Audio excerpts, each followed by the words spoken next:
diam dong. Pipiwan agak turun. Boleh. Maaf. Pi, turunin Pi. Di atas lagi Mbak. Di atas Mbak.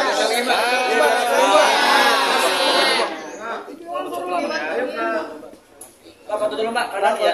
Iya, jadi nih. Iya. Satu lagi Mbak, sini Mbak, kiri. Iya, Mbak, kiri Mbak. Mbak, bisa dijelasin Mbak terkait pemeriksaan hari ini gimana Mbak? Lancar sih ya. Pemeriksaannya juga seperti biasa karena udah pernah di BAP, jadi ya smooth, aman. Ada berapa pertanyaan sih Mbak tadi yang diajukan? Totalnya 48 kurang lebih. Itu seputar apa aja Mbak? Seputar peran saya yang ada di film Keramah Honggam. Jelasin nggak Mbak, mungkin perannya seperti apa di film tersebut? Oke, jadi begini teman-teman. Udah pada nonton filmnya belum? Udah. Pasti ada yang lihat cuplikan saya pakai mukena kan? Ya, nah itu kan juga saya ngambil kerjaan film itu kan karena memang bukan saya pikir ya, skenario yang diberikan kepada Siska saat itu memang berbentuk film religi. Jadi dan kita syutingnya juga di bulan Ramadan dan juga keluar filmnya itu pas Lebaran. Dan film religinya, skenarionya adalah sinopsisnya itu seorang PSK atau pelacur yang bertobat di bulan Ramadan. Jadi kenapa saya ngambil film itu?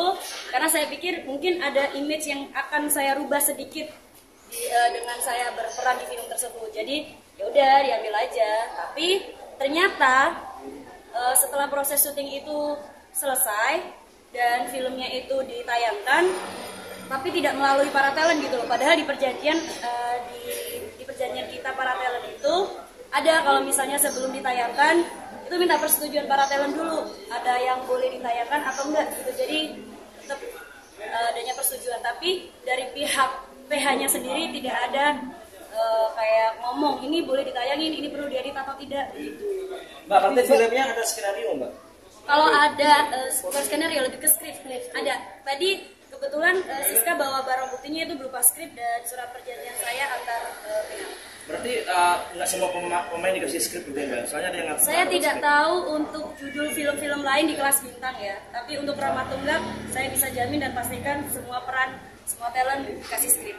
Cuma adegan yang viral belakangan ini yang bisa menyeret beberapa nama termasuk saya itu adegan itu tidak ada di skrip sama sekali karena benar-benar kita para talent dipaksa oleh si produser dan sutradara untuk beradegan dan berdialog seperti kemauan produser tersebut. Mbak, dibayar berapa Mbak? Perkenalan Mbak sama produser si I ini gimana awalnya terus kemudian diajak? Dari Instagram sih ya Mas. Dari Instagram.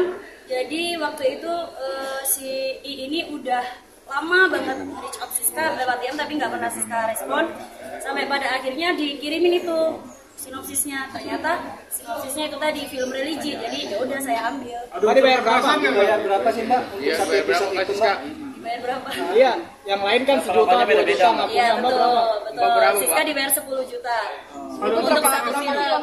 Unsur kekerasan kan pada saat yang pemaksaan itu?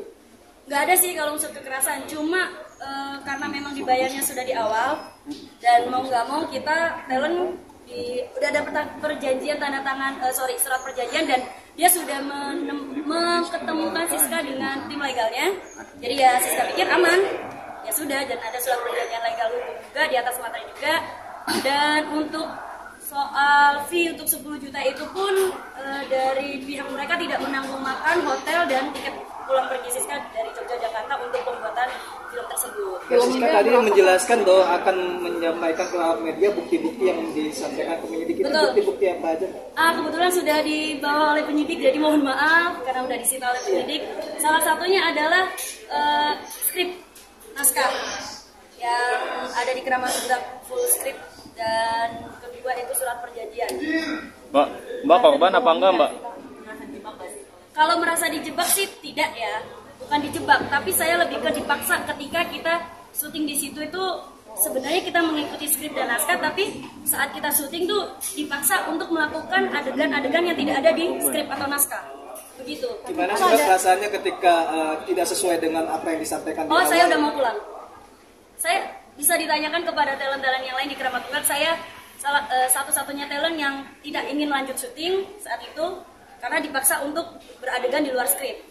Tapi karena di surat perjanjian dia menyebutkan bahwasanya ketika ada tuntutan hukum nantinya pihak kedua yaitu saya sebagai talent tidak ikut bertanggung jawab. Jadi tanggung jawab penuh ditanggung oleh pihak pertama, makanya saya percayakan kepada mereka karena yaitu tadi saya diketemukan oleh tim legal atau kuasa hukum dari PH tersebut. Oh, berarti Mbak ini ada kontraknya ya?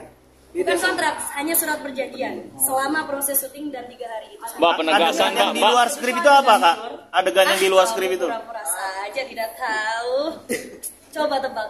Berarti Apa? Apa? Mbak, Di mana Mbak di Serengseng tahun berapa? Syutingnya sering mana ya Mas? Di mana? Jakarta Selatan. Enggak, saya ingetnya di pasar Minggu soalnya. Oh, pasar Minggu. Mbak, penegasan Mbak, berarti Mbak korban apa enggak ya? Kenapa Mas? Berarti Mbak ini korban atau enggak? Merasa menjadi korban. Saya hanya merasa dieksploitasi. Karena gini, setelah adanya film Keramat Tunggak 1, mereka masih menghubungi saya dan memaksa saya untuk bikin film Keramat Tunggak Part 2. Tapi saya tidak mau karena hasil dari Keramat Tunggak 1 aja sudah membuat saya merasa terancam gitu loh. Karena saya sudah pernah menjalani kasus hukum pornografi, jadi mau nggak mau saya harus lebih berhati-hati untuk menerima pekerjaan selanjutnya, betul. Kemudian mereka juga bikin film dengan judul Siska E, tapi nggak ada saya dan bukan saya pemerannya. Itu sudah jelas bahwasanya mereka hanya ingin mengeksploitasi nama Siska E. Begitu. Mbak, tapi Mbak tahu bahwa film itu akan di-upload di website mereka atau gimana? Tahunya film itu? Tahunya setelah viral di Twitter malah. Dia bilangnya film itu akan ditayangkan di mana? Ya memang dia bilang di website seperti Netflix, udah gitu aja. Mbak, berarti bisa dikatakan sebelum film ini tayang, Mbak nggak nonton hasil akhirnya? Tidak, padahal dalam surat perjanjian ada perjanjian kita harus kayak apa ya namanya review ya, screening kayak sama talent gitu loh. Tapi ternyata enggak, tiba-tiba dimunculin ya udah. Tapi alasan awal untuk kemarin nggak gubris DM pertama kali untuk dihubungi itu kenapa tuh? Karena aku tahu dia dari profil Instagramnya aja poster-poster filmnya sudah banyak talent-talent yang mungkin bisa dibilang kategori talent dewasa ya, dengan talent seksi-seksi gitu. Tapi ternyata setelah dia menawarkan sinopsis dan skenario, sinopsis dan ceritanya film itu karena religi, jadi aku terima. Gitu teman-teman.